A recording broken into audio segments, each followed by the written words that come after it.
जी, ये टॉपिक भी हम लोग कर लेते हैं। अंतरिम सरकार से कैबिनेट गठन, कैबिनेट की गठन की अध्यक्षता किसने किया था? कैबिनेट का गठन जब स्वतंत्रता के समय में, जब इलेक्शन नहीं हुआ था शुरुआत में, है ना, 1951 में, संविधान के एक्सेप्ट होने के पहले, लागू होने के पहले, तो पहला है कि 1946 में गठित अंतरिम कैबिनेट की अध्यक्षता किसने की थी? राजेंद्र प्रसाद, जवाहरलाल नेहरू, सरदार वल्लभ भाई पटेल, राजगोपालाचारी। जी बताइए। तो याद रखिएगा, ये किसने अध्यक्षता किया था? तो जवाहरलाल नेहरू ने। 1946 में गठित अंतरिम कैबिनेट की अध्यक्षता जवाहरलाल। कैबिनेट है, संविधान सभा सोच के राजेंद्र प्रसाद टिक मत कर लेना। अगला, पंडित जवाहरलाल नेहरू के नेतृत्व में अंतरिम सरकार का गठन हुआ था। पंडित जवाहरलाल नेहरू के नेतृत्व में अंतरिम सरकार का गठन हुआ था। जुलाई 1946, अगस्त 1946, सितंबर 1946, अक्टूबर 1946। तो याद रखिएगा कब हुआ था? तो 2 सितंबर 1946, 2 सितंबर 1946 अंतरिम सरकार का गठन हुआ था, 2 सितंबर 1946। अगला सवाल, जवाहरलाल नेहरू के अधीन एक अंतरिम सरकार का गठन कब किया गया था? जल्दी बताइए। जवाहरलाल नेहरू के अधीन एक अंतरिम सरकार का गठन कब किया गया था? यह रिवीजन में चल रहा, कल पढ़े हैं ना?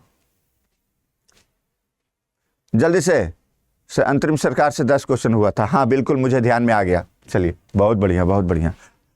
इतने सिंसियर होकर क्लास आप लोग कर रहे हैं, इसका मतलब रिजल्ट पक्का है। लिख लो कहीं पे, जो विद्यार्थी लगातार मेहनत कर रहे हैं, है ना। सितंबर 1946 इज द राइट आंसर। अगला सवाल ले लेते हैं। 1946 में बनी अंतरिम सरकार में डॉक्टर राजेंद्र प्रसाद के पास कौन सा विभाग था? अंतरिम सरकार जो बनी थी तो डॉक्टर राजेंद्र प्रसाद को कौन सा पद दिया गया था?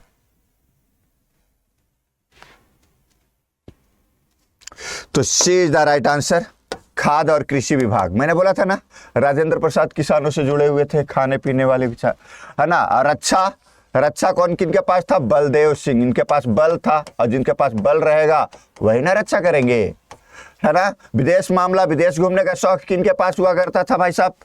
तो अपने नेहरू जी के पास, जवाहरलाल नेहरू, ठीक है ना। माउंटबेटन जब चले गए वहां से, तो माउंटबेटन का परिवार भी चला गया साथ में। अब किस बहाने कैसे मुलाकात होगी? तो भैया हम ले लेते हैं विदेश मामले वाला, विदेश में, है ना, अंतर्राष्ट्रीय संबंध अच्छा करने के लिए जाते रहेंगे। अंतरिम सरकार 1946 में रेल मंत्रालय का कार्य कौन देखता था? अंतरिम सरकार 1946 में रेल मंत्रालय का काम कौन देखता था? जल्दी बताइए। तो भाई आसफ अली रेल मंत्रालय। अगला, 1946 में भारतीय मुस्लिम लीग को अंतरिम सरकार में सम्मिलित किया गया, तब लियाकत अली खान को कौन सा विभाग दिया गया था? लिया कर, जब जहां मौका मिले लिया कर। क्या? फंड, पैसा, वित्त, लिया कर, है ना। लियाकत, वित्त। अगला, निम्नलिखित में से कौन अंतरिम सरकार का सदस्य नहीं था? जवाहरलाल नेहरू, बलदेव सिंह, अली जहर, भीमराव अंबेडकर। कौन नहीं था? जल्दी बताइए। अंतरिम सरकार में पहले अध्यक्ष पहले कौन नहीं था? तो भीमराव अंबेडकर। लेकिन बाद में इनको ऐड किया गया था। स्वतंत्र भारत का पहला जो है ना लॉ मिनिस्टर यही बने थे। बाद में पहला लॉ मिनिस्टर यही बने थे, ठीक है। अगला सवाल ले लेते हैं। निम्नलिखित में से कौन 2 सितंबर 1946 को गठित अंतरिम सरकार में मंत्री नहीं थे? कौन 2 सितंबर 1946 में गठित अंतरिम सरकार में मंत्री नहीं थे? तो याद रखना, E is the right answer, that is the sorry, यहां पर क्या पूछा गया? सितंबर 1946 में गठित अंतरिम सरकार में मंत्री नहीं थे। लियाकत अली वित्त था ही, जवाहरलाल नेहरू विदेश में थे ही, अबुल कलाम आजाद, डॉक्टर राजेंद्र प्रसाद। तो यहाँ पर जो है गठित अंतरिम सरकार में जो नहीं थे। अच्छा, एक चीज हाँ ध्यान रखिएगा, ये दोनों को जो है ना, ये दोनों को बाद में 2 सितंबर को नहीं, अक्टूबर 1946 में इनको जोड़ा गया था। इसलिए बी और सी दोनों सही है, उपयुक्त में से एक से अधिक। अगला, 1946 के चुनाव के पश्चात मुस्लिम लीग ने किस प्रांत में अपनी सरकार बनाई? मुस्लिम लीग ने कहां पे अपनी सरकार बनाई थी? बिल्कुल,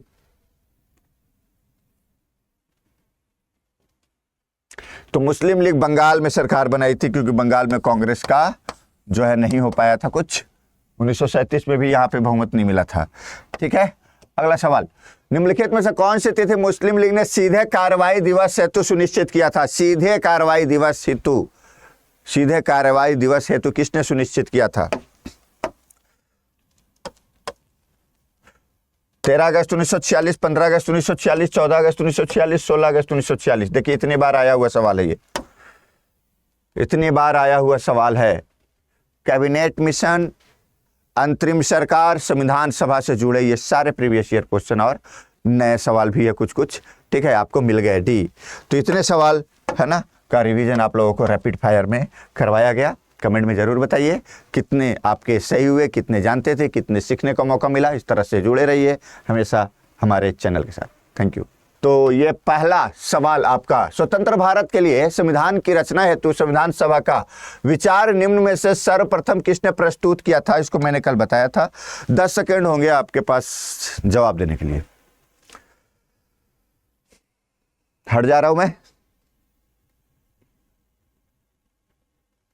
तो बिल्कुल आपका जवाब है कांग्रेस पार्टी ने। किसने? तो कांग्रेस पार्टी ने 1936 में ऑफिशियली एक पार्टी के रूप में इसी समय प्रस्तुत किए थे। उससे पहले स्वराज विधेयक 1896 में ही आया था, समझ लीजिए।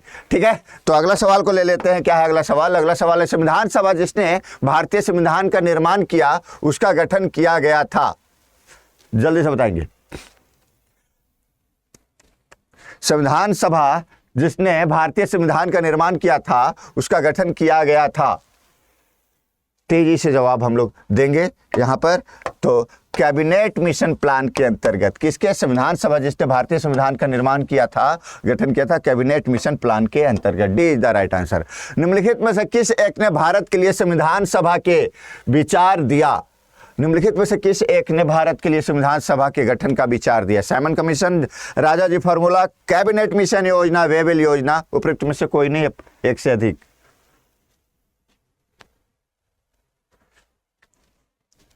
राधे राधे, राधे राधे, जल्दी से जवाब दीजिए। आधे आधे, ठीक है। कैबिनेट मिशन योजना, है ना, आधे आधे सेकंड में बोलने का ये मतलब था। चलिए, कैबिनेट मिशन योजना के अंतर्गत संविधान निर्मात्री परिषद में प्रत्येक प्रांत को एक आवंटित सदस्य संख्या निर्धारित करने के लिए एक प्रतिनिधि कितनी जनसंख्या के अनुपात में था? जल्दी से बताएंगे इसको, किस अनुपात में था?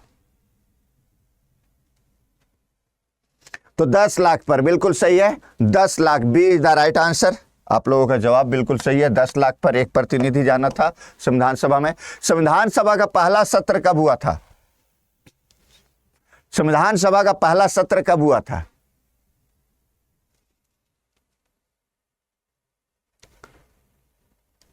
तो संविधान सभा का पहला सत्र 9 दिसंबर 1946 को, दूसरा 11 दिसंबर 1946, तीसरा 13। ठीक है, तो 9 दिसंबर 1946 से शुरू हुआ था पहला सत्र। ठीक है ना, बैठक 3 हुए थे शुरुआत के पहले सत्र में, है ना, 9, 11 और 13। चलिए अगला, इनमें से कौन भारतीय संविधान का सभा का अध्यक्ष था? इनमें से कौन भारतीय संविधान सभा का अध्यक्ष था?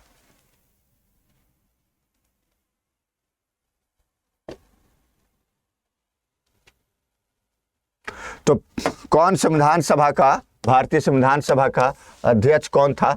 Doctor Rajendra Prasad. Doctor Rajendra Prasad is the right answer, है ना, संविधान सभा के अध्यक्ष। भारतीय उपनिवेश के लिए प्रभुसत्ता संपन्न संविधान सभा के प्रथम अध्यक्ष कौन थे? श्री राजगोपालाचारी, मौलाना अबुल कलाम आजाद, राजेंद्र प्रसाद, डॉक्टर सच्चिदानंद सिन्हा। उपयुक्त में से कोई नहीं, उपयुक्त में से एक से अधिक। सेशन को सभी लोग एक बार लाइक और शेयर जरूर कर लेना। तो सी इज द राइट आंसर, है ना, प्रभुसत्ता संपन्न संविधान सभा के प्रथम अध्यक्ष डॉक्टर राजेंद्र प्रसाद। निम्नलिखित कथनों में से कौन सा एक सही है? निम्नलिखित कथनों में से कौन सा एक सही है? क्वेश्चन पढ़िए। 1946 के प्रांतीय सभा द्वारा भारत का संविधान सभा चुनी गई थी। ठीक है, तो बस ये तो पहला वाला तो सही लग रहा है ना, ये तो सही है। फिर पूछा जाए, जवाहरलाल नेहरू, मोहम्मद अली जिन्ना, सरदार वल्लभ भाई पटेल भारत के संविधान सभा के सदस्य थे। सरदार पटेल और नेहरू जी तो थे, मोहम्मद अली जिन्ना नहीं थे। तो ये गलत हो गया। भारत के संविधान सभा का प्रथम अधिवेशन जनवरी 1947 में हुआ था, गलत हो गया। नहीं भाई साहब, 46 में ही हुआ था, है ना, 9 दिसंबर 1946, तो ये भी गलत हो गया। भारत का संविधान 26 जनवरी 1950 को अंगीकृत किया गया, अडॉप्ट किया गया, नहीं, 26 जनवरी 1949 को, 1950 को तो लागू किया गया पूरे भारतवर्ष में। ठीक है, अगले सवाल को ले लेते हैं। सच्चिदानंद सिन्हा किसके साथ जुड़े थे? सच्चिदानंद सिन्हा किसके साथ जुड़े हुए थे, जल्दी से बताएंगे। भारत छोड़ो आंदोलन, दांडी मार्च, सविनय अवज्ञा आंदोलन, इनमें से किसी के साथ नहीं। तो ये भारत छोड़ो आंदोलन में प्रमुख भूमिका निभाए थे सच्चिदानंद सिन्हा, बुजुर्ग थे, प्रथम अस्थायी अध्यक्ष भी बने थे संविधान सभा के। निम्न में से किसने ब्रिटिश युग की केंद्रीय लेजिस्लेटिव असेंबली तथा स्वतंत्र भारत की संसद में अध्यक्ष का पद संभाला था, जल्दी से बताइए।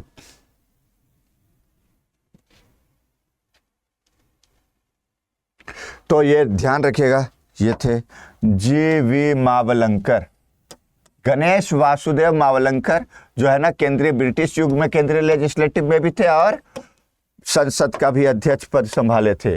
तो यहां तक जो सवाल था आपका संविधान सभा और कैबिनेट मिशन से संबंधित सवाल थे। आप रैपिड फायर में बहुत ही कम समय में प्रीवियस ईयर जितने क्वेश्चन थे और नए सवाल जो है हम लोगों ने किए हैं, आप बताएं कितना आपका सही हुआ, कमेंट में जल्दी से बताएं।